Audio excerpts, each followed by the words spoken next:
folks can join in as I'm going through my intro, but welcome everybody to BDC Presents, the Building Decarbonization Coalition's monthly webinar series where we highlight leaders in the field of building decarbonization, leading topics, leading thinkers, leading organizations, and leading products, which is what this month's webinar is about. We're so excited to have in one of the largest water heater manufacturers in the country, A.O. Smith, coming in to talk about their new Voltex 120 volt heat pump water heater. Yes, that's right, folks.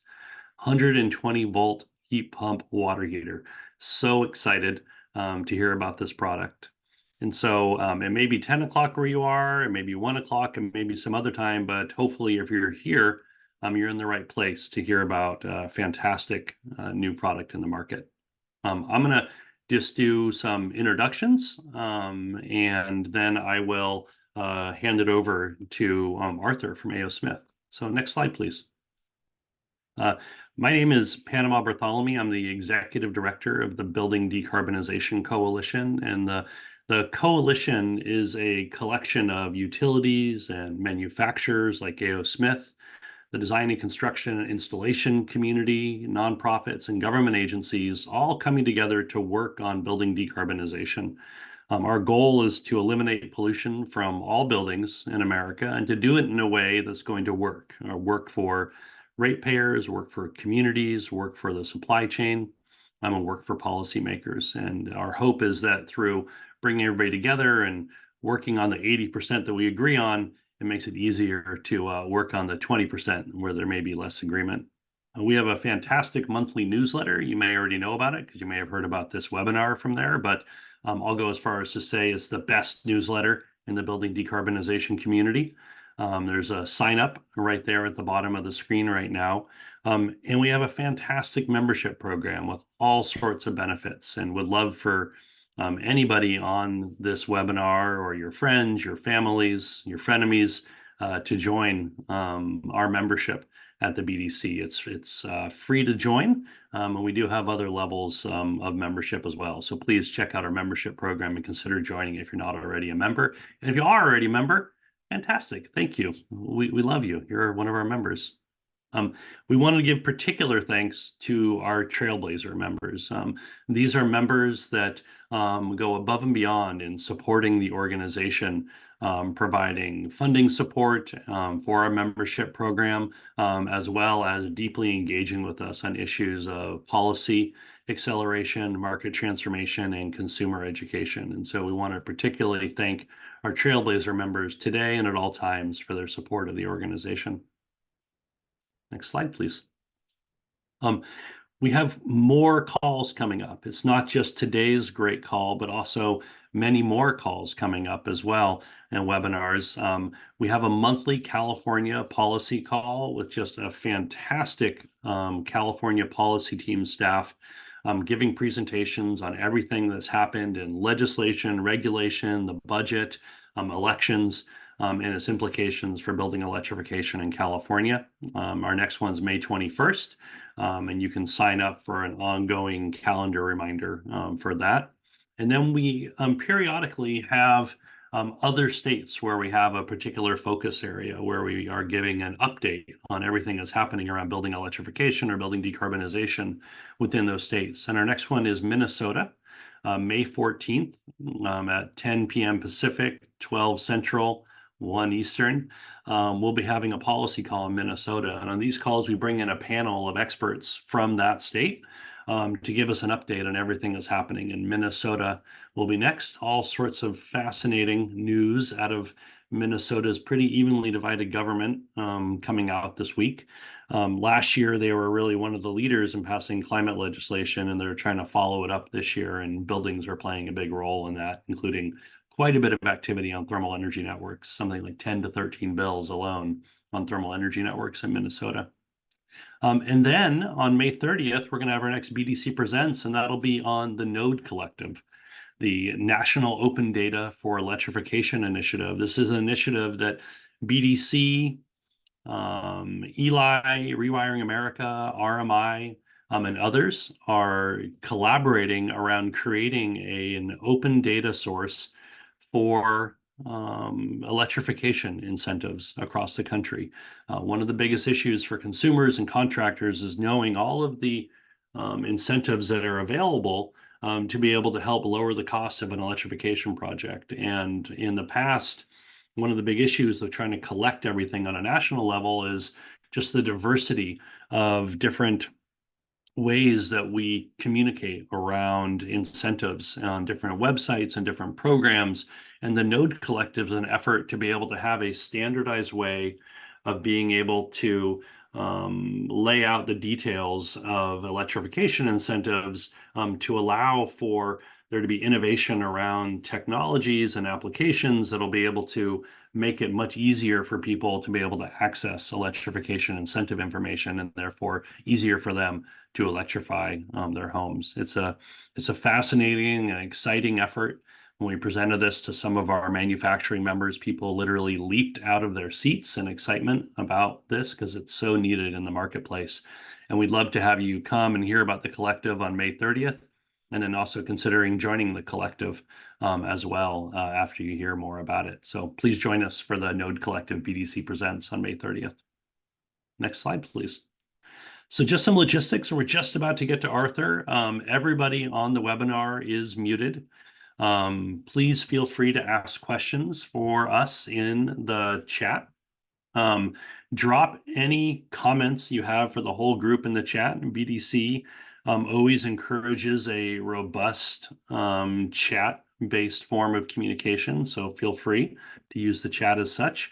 This webinar is being recorded, and like all of our webinars, will be placed in our website's resource library.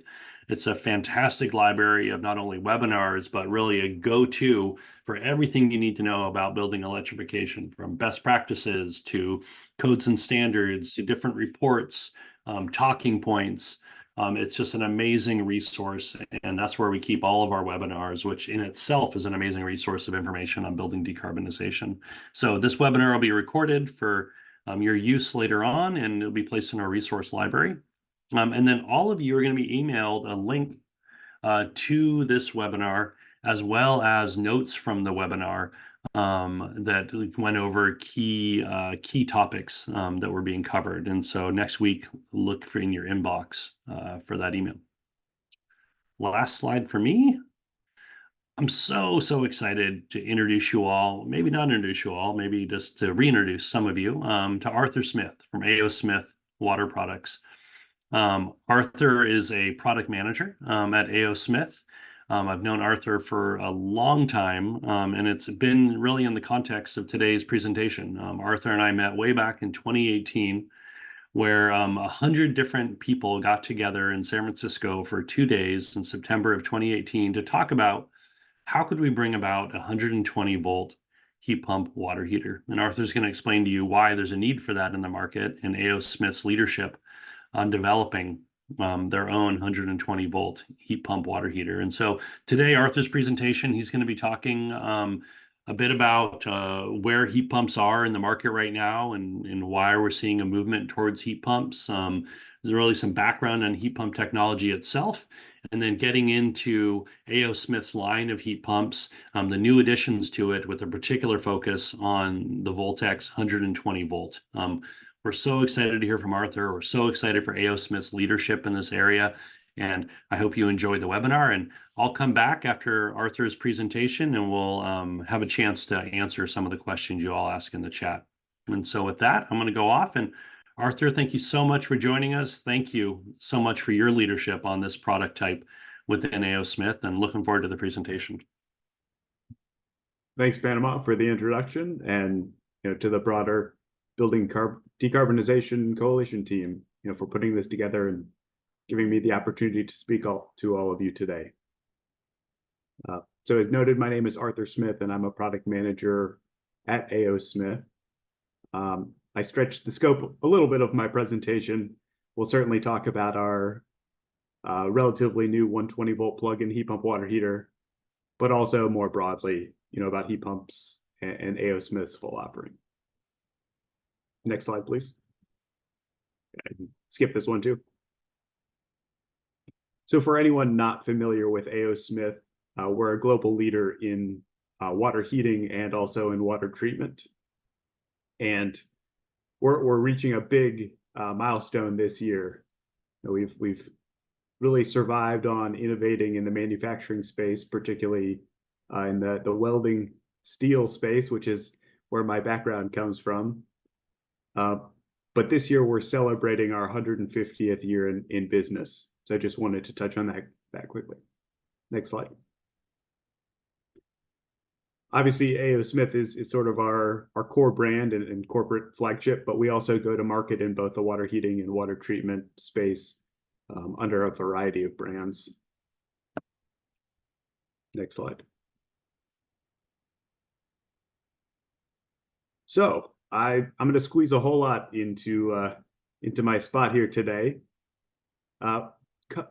I guess really start with sort of the groundwork here, what a heat pump is, how it works, and really why it's the hottest topic in water heating right now. And then I'll dive into A.O. Smith's Voltex family of heat pump water heaters, including our 120 volt. Talk through application of 240 volt and 120 volt options, and just some other things to be aware of when you're choosing and installing a heat pump water heater. Next slide. So, very high level, oftentimes you'll hear these referred to as hybrid electric water heaters or hybrid electric heat pumps. And the hybrid is really in reference to the fact that they've got multiple heating sources or multiple ways to heat the water. So on the top of the traditional, we call it unitary or integrated heat pump, on the top of it, there is the heat pump section that holds most of your heat pump components. But then they still have the same standard electric heating elements in the tank. Now, in this case, they just exist as backup or supplemental heating. But the big value or the big driver for heat pumps is that they're significantly more efficient than any other electric or gas water heating technology, 4 times more efficient. And that really translates into significantly less electricity usage, but also significant utility bill savings. So at the end of the day, that's the key value proposition for these water heaters. Next slide, please. So a heat pump water heater uses basically the same operating principle as the refrigerator or air conditioner in your home today. And we're using refrigerant to transfer heat from one place to another. So in the case of an air conditioner, you're moving heat from inside the home to outside. In this case, we're moving heat from the surrounding air and transferring that into the water. So the basic cycle is there's a fan or a blower at the top of the water heater that circulates air. There's an evaporator coil, which is where we're transferring heat from the air into the refrigerant. The compressor then raises the temperature and pressure of the refrigerant. And that hot refrigerant then is circulated through tubing around the base of the tank of water. And that's where we're ultimately transferring the heat from the refrigerant now into the water. So a couple steps there, but ultimately we're taking heat out of the air, putting into the water. And we do this because it's very efficient to move heat as opposed to sort of generating heat directly from electricity. Next slide, please. Touched on this a little bit already, but from a customer perspective, the primary benefit really is utility bill savings. And that can be a huge deal because there's a lot of potential savings available. On the electric side, it's hundreds of dollars a year. And it really depends on what your electric rate is, but can cut your water heating, by up to 75%, nearly 80%, when going from a standard electric to a heat pump. On the gas side, even, there's still a savings proposition. It's definitely a bit less, generally around $100 a year, but really depends on what your local energy prices are. So how much you pay for electricity versus how much you would pay for natural gas. But you also get the benefit of, avoiding on-site greenhouse gas emissions, as well as if you have, local solar generation, or just good access to green generation. You can really take advantage of that on site now using a heat pump water heater.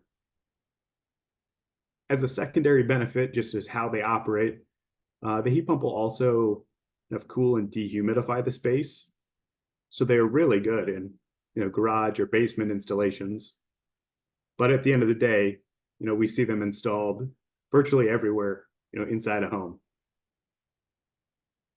Next slide. So right now, as I mentioned, heat pump water heaters are the talk of the industry. So at the kind of like industry AHR show at the beginning of this year, basically everyone was showing heat pumps for water heating or heat pumps for space conditioning. But basically everything at the show, was focused on heat pumps. And one of the key drivers for that is that there are tons of incentives right now, more than I have ever seen, in my career, towards the purchase of high efficiency heat pump water heaters. So customers have the ability to stack both a federal tax credit along with a whole slew of state and local incentives. And that really reduces the upfront cost. That's probably the biggest barrier today, that a water heater is an unplanned expense, or water heater replacement specifically is unplanned.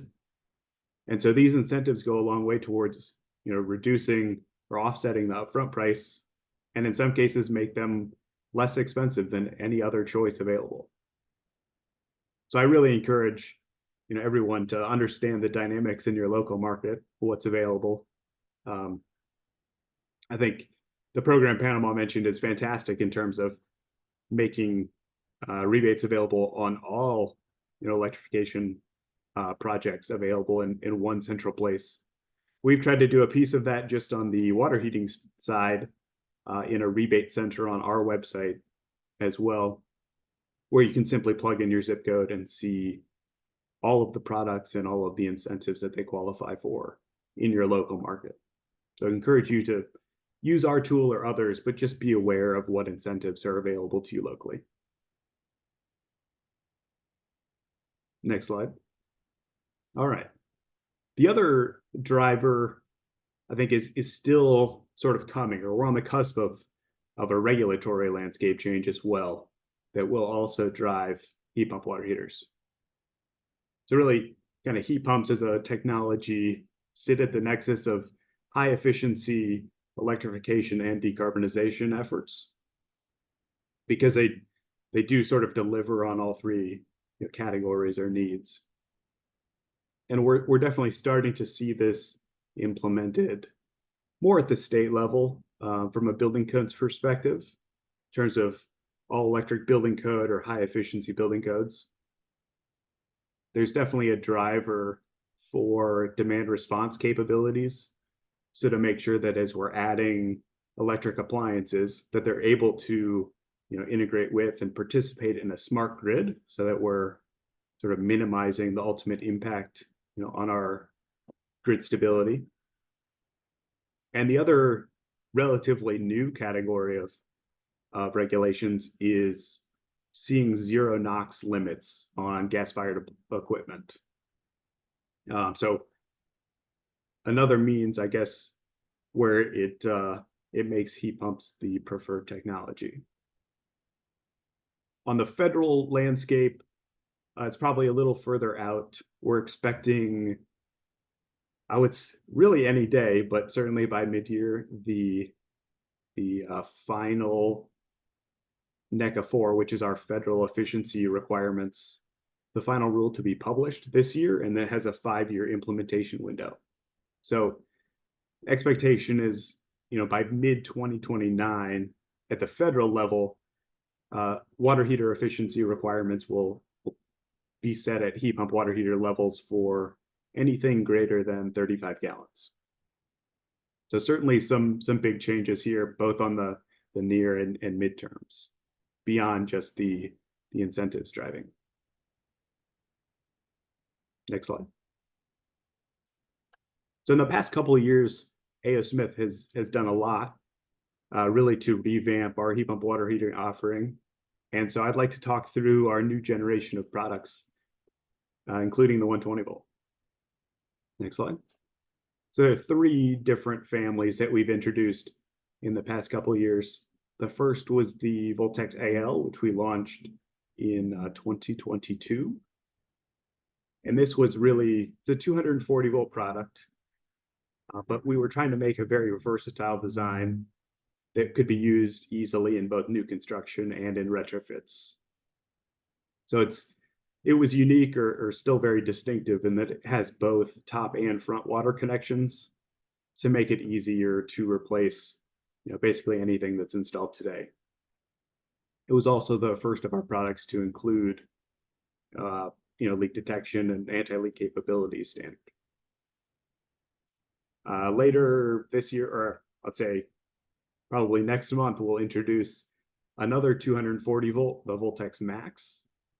This is intended to provide more hot water than other heat pump options and will be the first 40-gallon A.O. Smith heat pump water heater.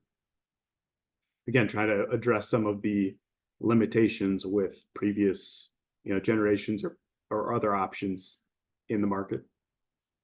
And then finally, the hot topic for today is the Voltex 120 volt that we launched last year. And this is a plug-in style heat pump, really targeted as an easy replacement for a gas water heater. Next slide. So I did that sort of preamble because as part of this whole new generation of products, there are a lot of common features. So it's easier to speak to them all together. All of the new products meet Energy Star requirements, so they're recognized for their high efficiency operation. All of the new products have a really wide operating or ambient operating temperature range. So down to 37 degrees, which was important to us to make sure that our customers realize high efficiency heat pump operation for more days of the year. And then all of our new models also have upgraded controls. So they support utility demand response, time of use rate scheduling, and some of the other program requirements to make sure that they integrate seamlessly into a smart grid. Next slide. Another area we really focused our design on was making our products easy to install. So you'll notice all of our new products use top water connections. And this is really preferred by our contractors, but it's also, or largely because that's pretty much how any other water heater is plumbed. Water connections are made straight out of the top. So designing our heat pumps in the same way meant it was easier to put it back in the same place that the old water heater lived. Another design element was moving all of the connections, whether it be air, water, condensate, or electricity, either to the top or to the front of the unit. So we don't require any clearance on the sides or the back of the water heater to make sure it could fit in more spaces. We did a lot of work with NIA to prove out how much space really was required for our products to operate effectively. And so we reduced our space requirements down to 450 cubic feet, which is a significant reduction compared to where us and the rest of the industry is. And finally, we integrated duct adapters. So that's one of the solutions if you're trying to install in an even smaller space, you can use ducting to connect to an adjacent space.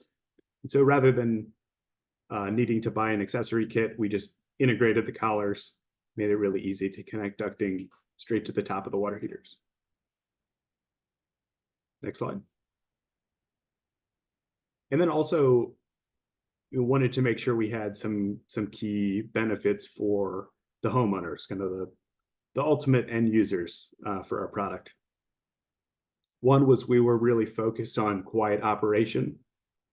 You think about a standard electric or even most gas water heaters, they make virtually no sound when they operate, versus a heat pump water heater that has a fan or a blower, it has a compressor, just has some elements now that introduce the potential for noise.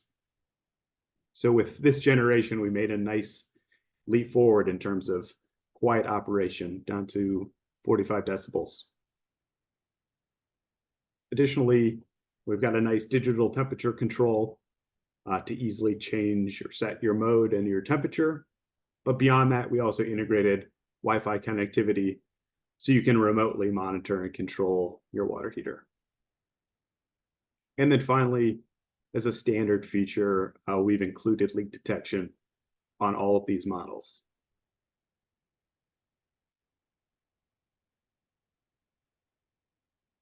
So the primary driver for 240 volt versus 120 volt is what kind of water heater was in the home previously.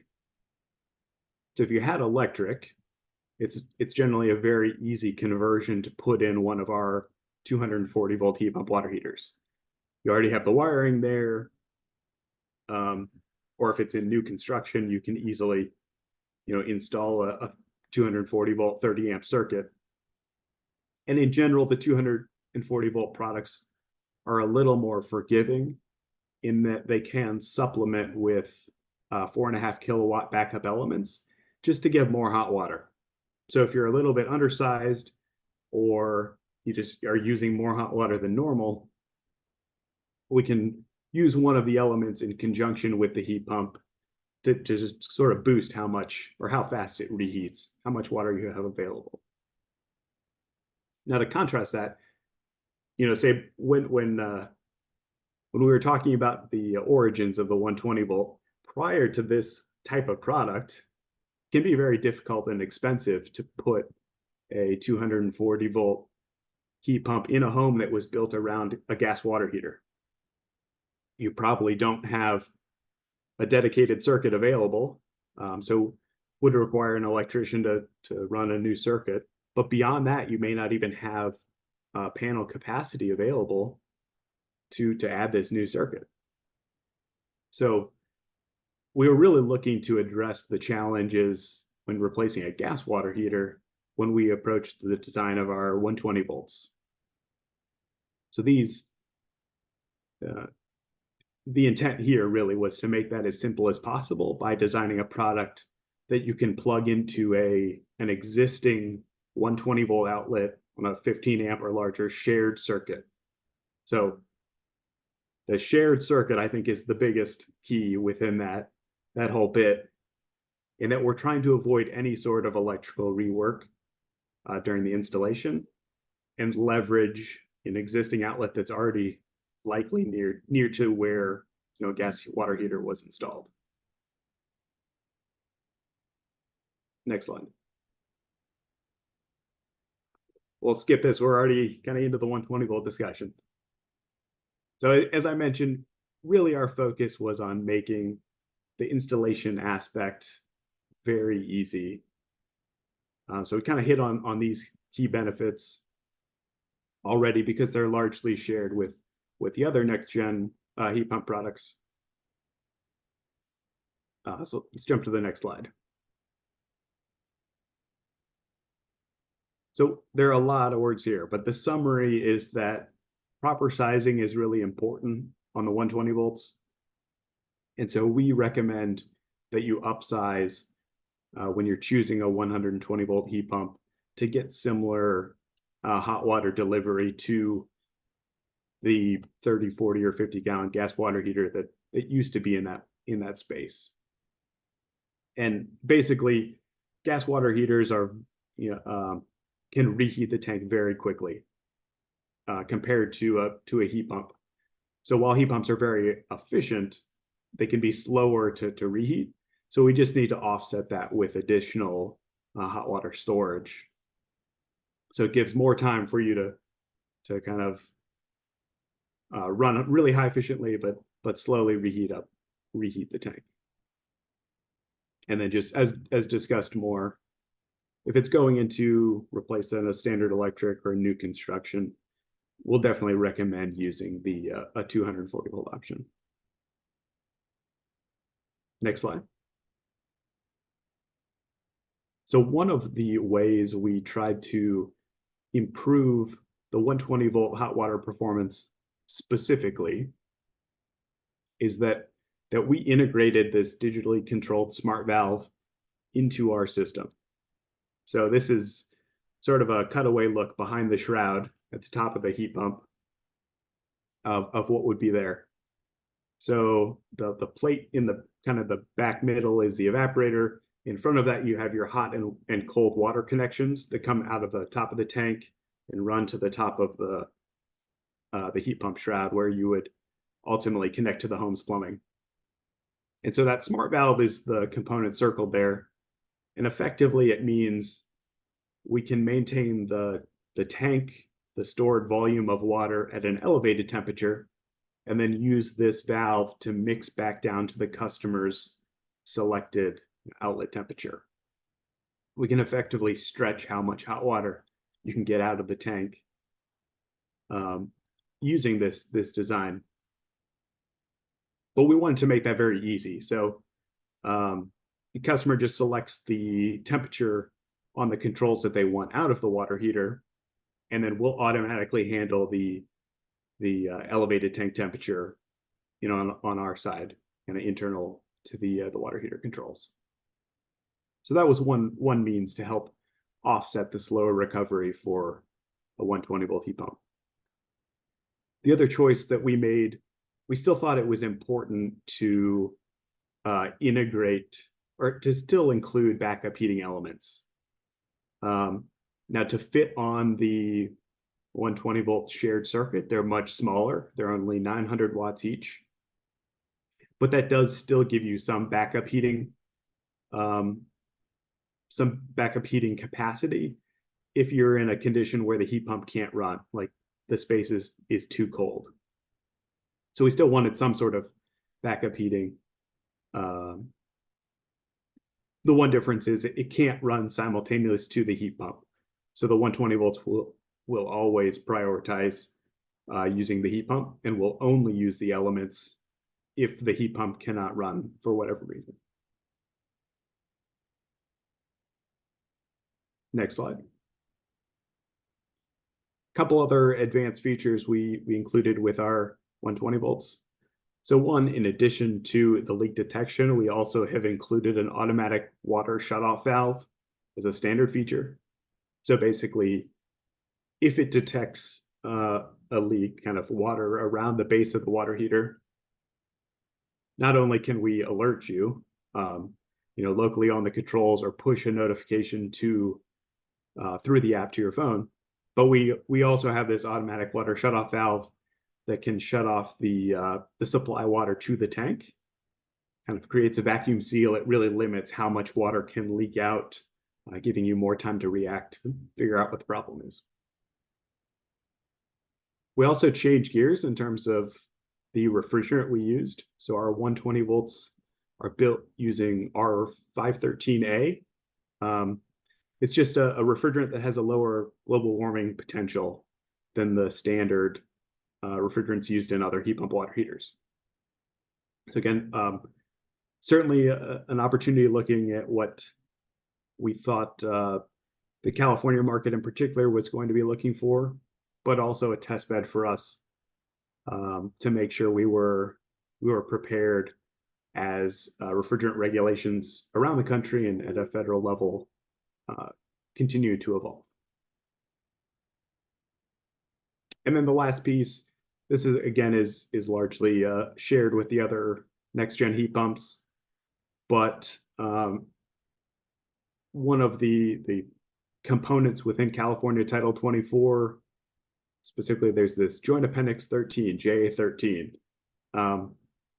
It covers some demand response piece, but it also laid out the framework for this time of use rate plan implementation at a water heater. So effectively, we've tried to make it very easy. Kind of in our app, you put in your zip code, it'll pre-populate with a list of utilities, and then beyond that, their specific rate plans available. So pick the rate plan that you're on, and it'll push that information to the water heater.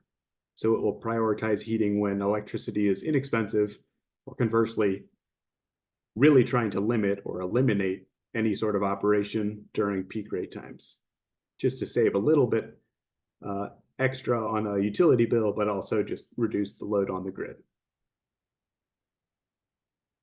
And then resulting from our smart valve, these units are kind of natively capable of the advanced load up command within demand response programs, which effectively means the utility, if they have excess generation, they can actually request water heaters to raise the heat pump or raise the tank temperature above set point to store some thermal energy.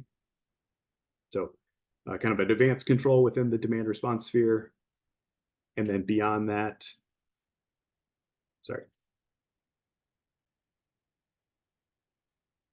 question covered up my bullet point. The last one was just a tank temperature kind of control certification related to the 120 volt and the smart valve. So the whole water heater is certified to this ASSE 1082 standard.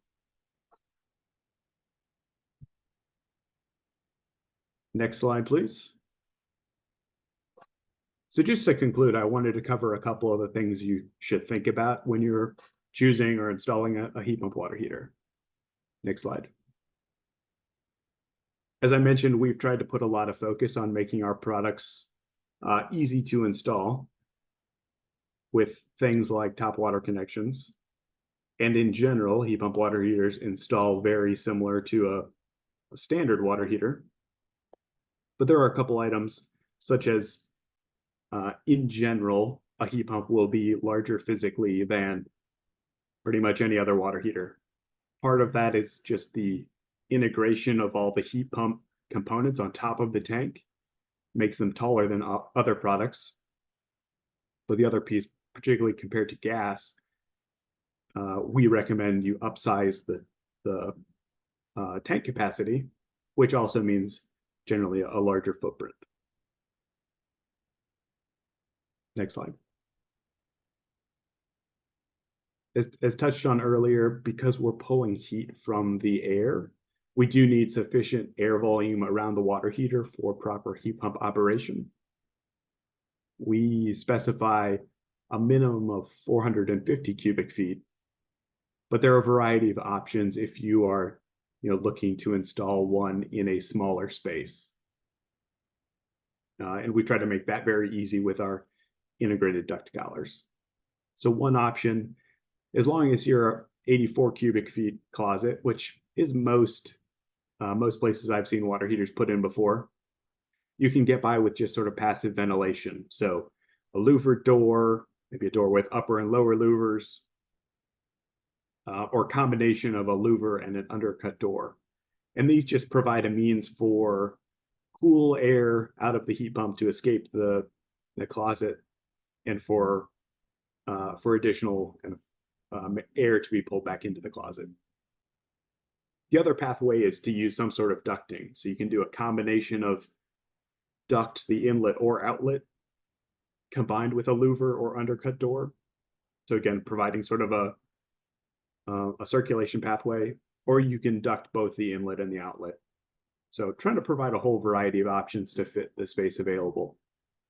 With either of the two ducting options having no kind of room size requirement for where the water heater is installed.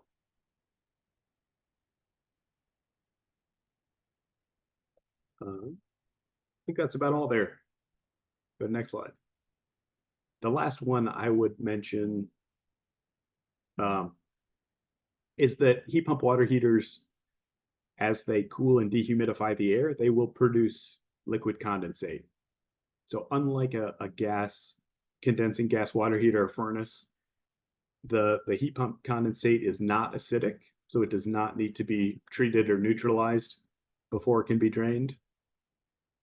On all of our products, we include the condensate drain fitting as well as flexible tubing to make that piece very easy. And then if you're, say, in a basement or somewhere where you don't have a floor drain or maybe easy access to an outside wall, you can plumb to a condensate pump. Or if there's already a pump for, say, a furnace, you can drop into the same pump. The heat pumps only produce maybe a gallon or two a day, so pretty minor requirements in terms of the condensate pump size. I see a question pop up, so I'll just answer it on the fly. What is a condensate pump? It's basically just a very small water pump, liquid pump. So traditionally on a heat pump water heater, we're relying on gravity to drain the water out of the heat pump and into a drain. And a pump just lets you go vertically. So if you're trying to, say, come out of a basement up to a first floor where you can get easy access to a drain, that's one way you can get, vertical. Okay, so just to summarize, we're really recommending our 120 volts as an easy replacement for gas water heaters. So that the key challenge that we were looking at addressing was, how do you make a heat pump water heater a viable emergency replacement for gas water heater?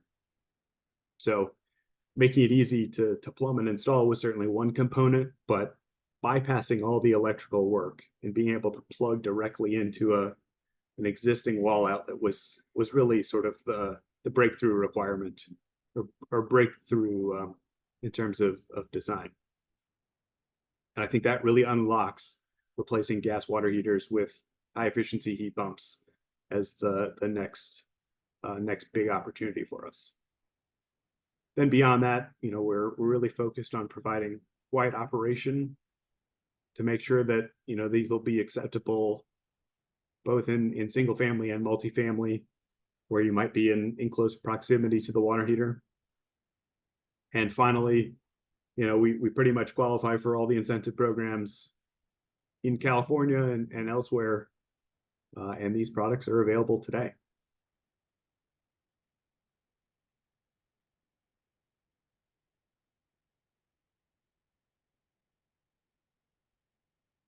At that point, that was the end. If we want to transition to take some questions. Arthur, fantastic. Thank you so much for the presentation, and so much for just the leadership on this. As I said, Arthur was at the very first meeting of the building decarbonization community, really talking all together about 120 volt heat pump water heaters. And it's just amazing to see from those initial meetings this beautiful product that you brought to market, and its amazing potential. It is such a challenge when we're looking at water heating for those homes that have a gas water heater, how to convert them. And this is going to be an amazing tool to help with that. And I love that you brought some Easter eggs in the spirit of spring, some little surprises in there, like the refrigerant and some other pieces. It was really, really great to see the leadership from A.O. Smith on bringing this product to market. So thank you for the presentation, and thank you for everything you've done. I know this has been a labor of love for you to bring this market into being. So we're going to go to questions that we received in the chat. Folks, please feel free to keep asking questions in the chat. I'm going to summarize them. And Arthur, if you're good, we'll get started.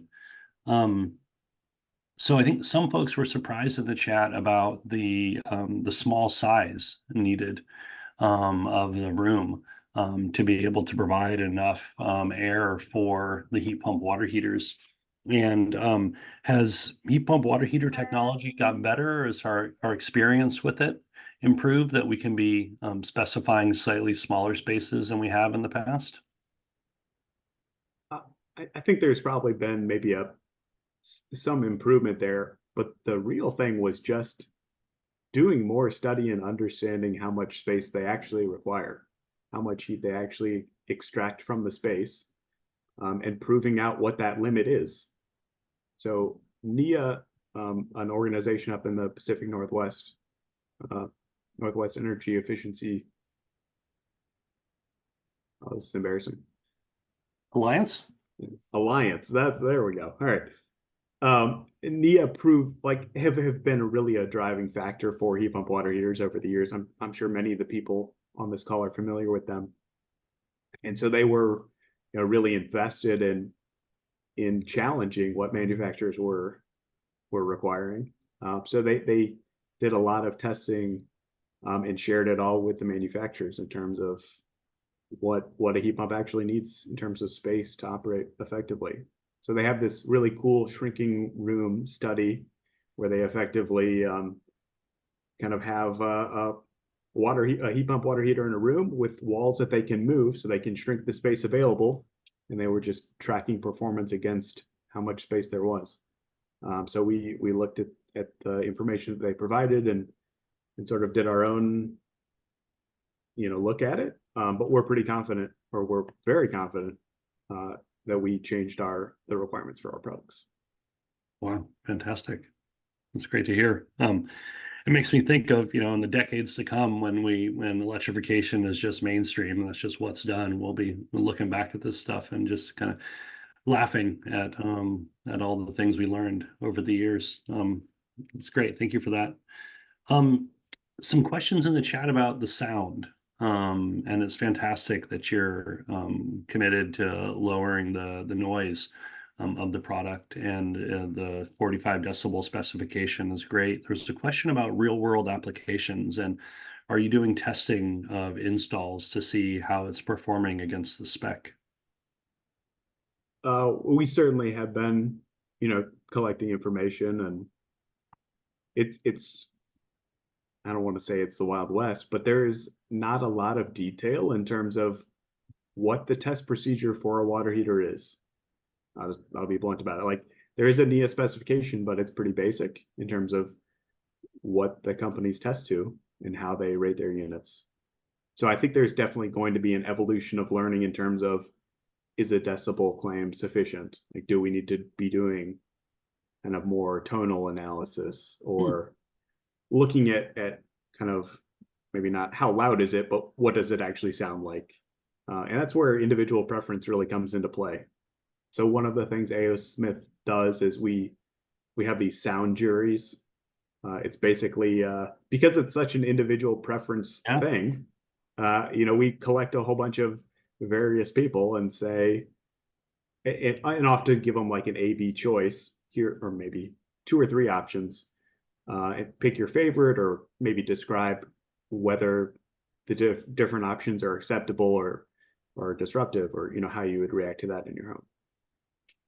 That's one of the ways we're trying to address, the importance of sound and noise in the home.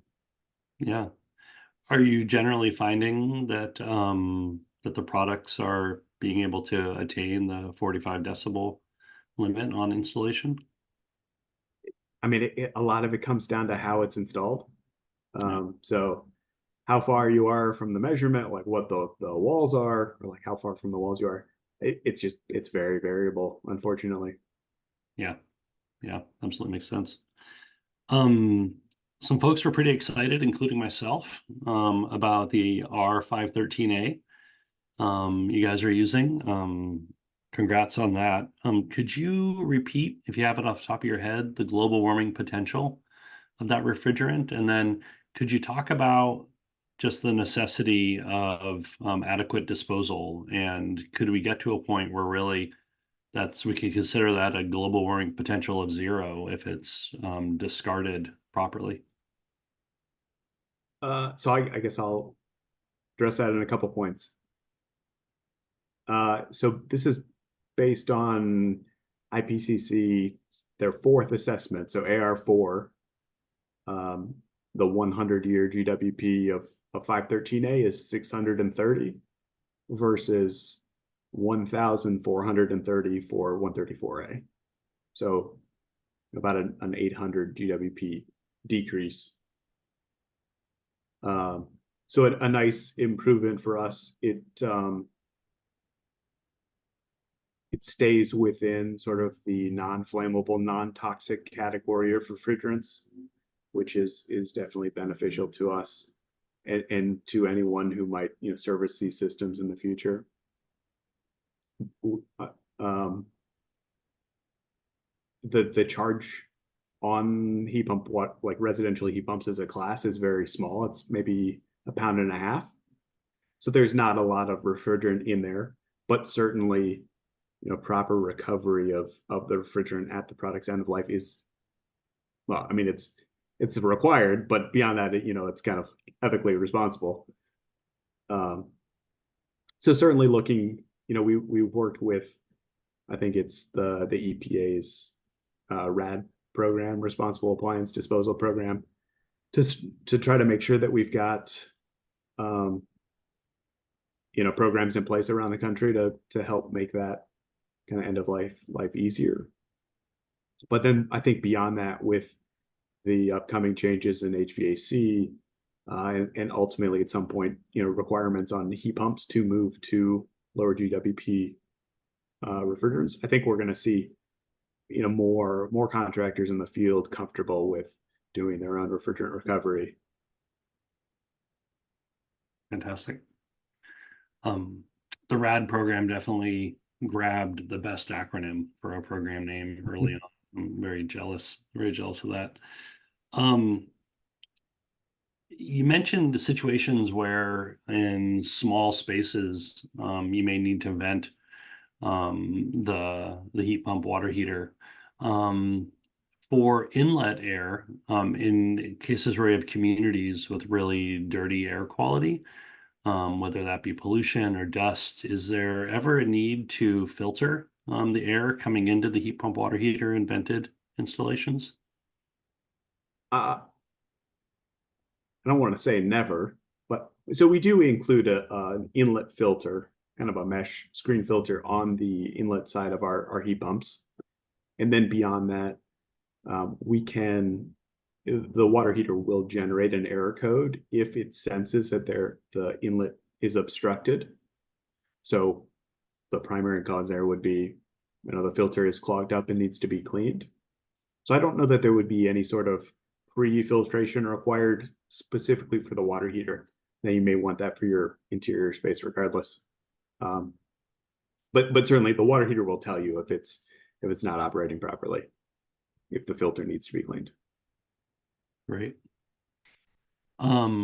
Robert, one of the leading tweeters on building decarbonization in the country, in the chat, asked about recirculating pumps and some people having challenges with these, with using heat pump water heaters. And can you speak to how A.O. Smith advises clients or customers on use of heat pump water heaters and recirculating pumps? So I think that is definitely a challenge that remains to be addressed fully. Our guidance today is to use on-demand style recirculation systems that as sort of outlined within California Title 24.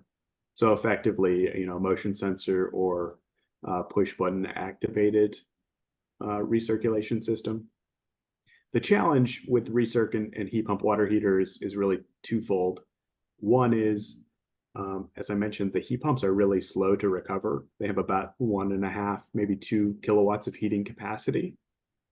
So it's really easy to just sort of lose that in recirc line losses, particularly if the recirculation line is running pretty regularly and just sort of shedding heat into the home or into a slab or wherever it's running.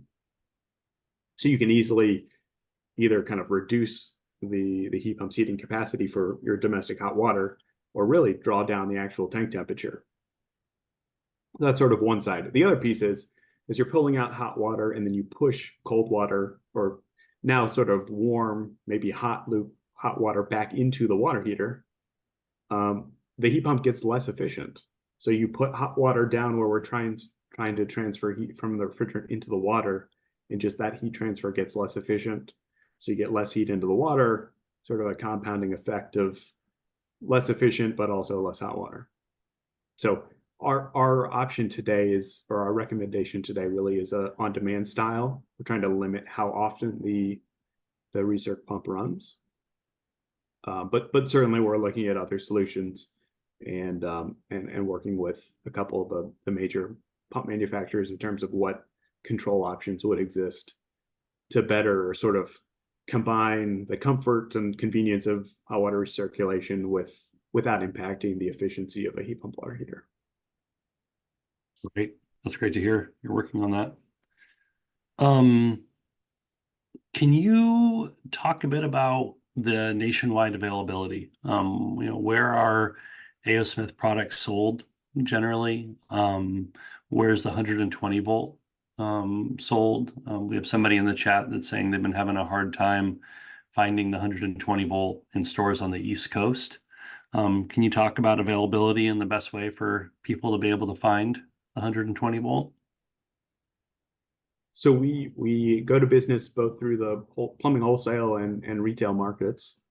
So on the retail side, it's very easy to say our horse there is Lowe's. So you should generally find some products stocked at Lowe's, but also should be able to special order anything, including the 120 volts. A lot of their stocking is dependent on how strong the incentives are locally, because that ultimately generates most of the customer demand. On the wholesale side, we partner with most of the major big distribution companies. So I think a plumber should be able to get easy access. Again, stocking is driven a lot by how active that market is today. So certainly as heat pump as a category grow, we expect much broader stocking of product locally. Basically all the distribution companies have it in their distribution centers. So if a local branch doesn't have inventory, they should be able to pull it fairly quickly from a DC nearby. But we're making all of our heat pumps, the 120 and the 240, equally available nationwide. Amazing. I think we'll end it here, Arthur, with one more question. I'd be interested in your vision that you're seeing from your side. You mentioned a couple times inside your comments about the growing interest in heat pumps and heat pump water heaters being really the talk of the town in the space. How quick are we going to be seeing adoption in your mind with what you're seeing with all the incentives and the excitement? And I'd be curious if there's any hotspots in particular that A.O. Smith, regional hotspots that A.O. Smith is particularly looking at as saying that's going to be an area of a lot of growth. So I'd be just interested in some of your perspective about where this movement's going over the next few years. Well, I mean, there are definitely some key success stories already. I think Maine is probably the preeminent one in terms of they have almost completely transformed their market just with a really successful, not crazy design, just like great execution in terms of a incentive program to transform, their market. So per capita, I think they have by far the highest heat pump utilization. The Northwest, Pacific Northwest, Oregon and Washington, longtime supporters, drivers for heat pump, another very strong market. But California and what they've done in the past 2 years, and I think specifically now with the tech program, I think it's shown it can be done fairly easily and quickly, with how quickly they've really enrolled, I think more than 1,000 contractors into the tech program for heat pump water heaters. And unfortunately kind of utilized all of their available incentives for the moment. I think the one frontier where we need some development is really kind of the equity piece of it. Just making sure that there is utilization of the equity incentives out there, because they're very, very, they'll cover most if not all of the installation, but there just isn't necessarily like trade access within some communities. So I think that's still a challenge to be resolved. Yeah. Well, Arthur, thank you so much again for your leadership on bringing this product to market and the great products that A.O. Smith provides, and for joining us today.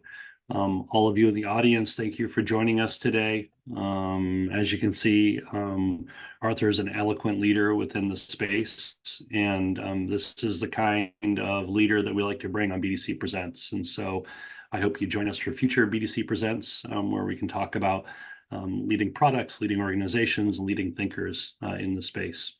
Thank you all for joining. Good luck decarbonizing out there, and we'll see you at the next webinar. Thank you, Arthur. Thank you, everybody. Thank you. Have a great day.